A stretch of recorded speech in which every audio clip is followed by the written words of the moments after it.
Hey there.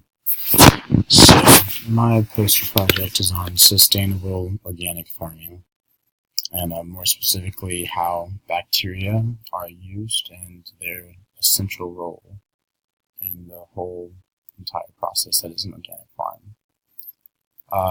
So, I want to start off with talking about what makes organic gardening organic, because it's not simply using organic fertilizers, because using organic fertilizers is fairly ineffective unless you have a healthy microenvironment that can digest and make available the nutrients that are in those um, organic fertilizers. So, things that bacteria can do, they can fix atmospheric nitrogen, they aid in uptake of plant nutrients, decompose organic matter.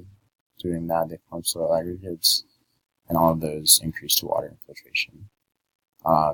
So all this is basically wrapped up in the idea of being carbon neutral, which means that the earth gives and we use and we give back and it gives to us again. We aren't using more energy than we are taking out. Commercial agriculture puts in a lot of energy, and that's in the form of oil, and that's wasteful and we're harming the environment. So bacteria, instead of eating oil, they go to work. They eat organic matter, they fix nitrogen, they help plants uptake nutrients. There's overwhelming scientific information. They soak up water.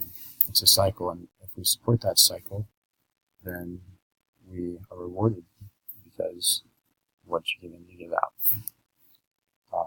That's my project. Thank you.